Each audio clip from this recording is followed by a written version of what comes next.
Hello, my name's Mike Thorson. I'm product manager here at Batson Enterprises, and at this phase of the rod building process, we're going to mark the rod blank for guide placement and also for decorative tip wrap and a ferrule wrap. The first thing you want to do at this phase is make sure that you wash your hands pretty thoroughly, because you want to make sure you got most of the oil and grease and dirt off your fingers. It can cause problems at the finishing stage, which comes later. It's really a pretty good idea also just to grab a roll of paper towels and some rubbing alcohol. Put a little bit of alcohol on a paper towel and then start at the tip of the rod and just carefully wipe the rod very clean of all the dirt and grease and dust that has accumulated onto this point of the build. You're going to want to have a tape measure, a razor blade, what we call a grease pencil or China marker. These you can get at any art supply store. And most rod builders will work with 1/4-inch masking tape and 1-inch masking tape. That's basically all you need at this point, plus some sort of a template that lists the guide spacing, and then having your guides and components. Only other component is the hook keeper laid out so for use.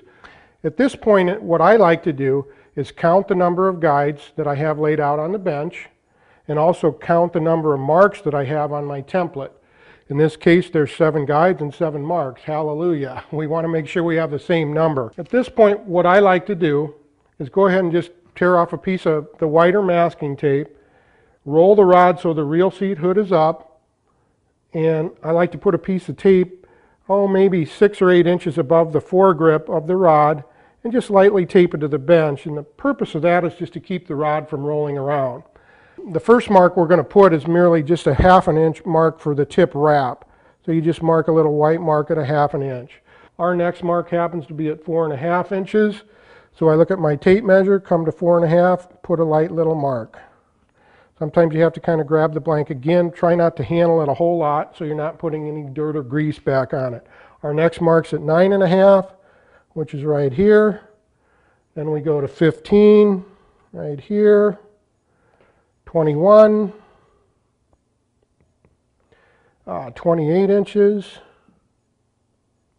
35.5. Now we've reached a ferrule, which is the joint in the rod, and we're going to go ahead and put a 1/2 inch mark right there at the ferrule. And then we'll put our final guide mark on, which is at 44 inches. At this point, I like to take the 1/4-inch wide tape, tear off a piece, lay it on the bench, and then what I like to do is just cut it lengthwise in half. And then as far as the length you need to make the little pieces that you're cutting, probably about 1.5 to 2 inches long. And then just strip them off the table or piece of cardboard and place them on the edge of the table or whatever your work surface is. So basically now we're ready to actually put the guides on the rod blank.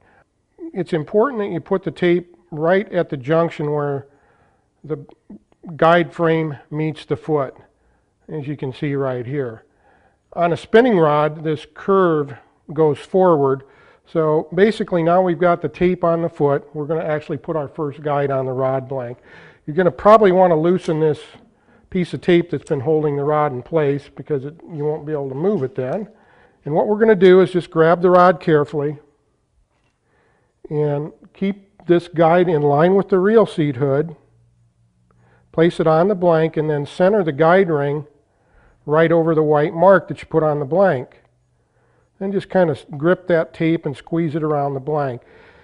And that's basically it. You've put your first guide on the rod and it's ready to be wrapped.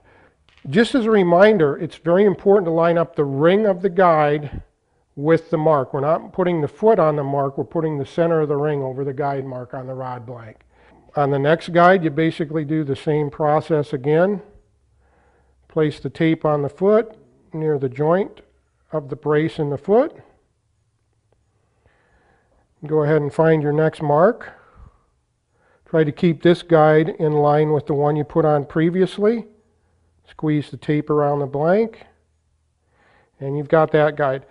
Keep in mind you'll be able to do a little subtle alignment after you've got all these on the rod blank. So we go ahead and go to the next size guide.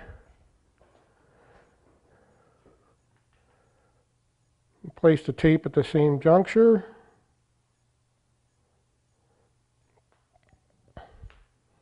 And go ahead and put the guide on the blank, center the ring over the mark, and squeeze the tape.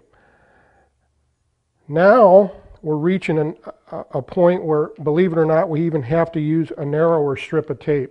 So basically what you'd want to do is go back, get your razor blade again, and cut even a little bit thinner strip of tape. Peel it off, and you might want to do this in advance. On this size guide, I'm leaving a pretty good bit of that foot exposed, so when you go to wrap the thread up, you'll be able to do it without any problem at all.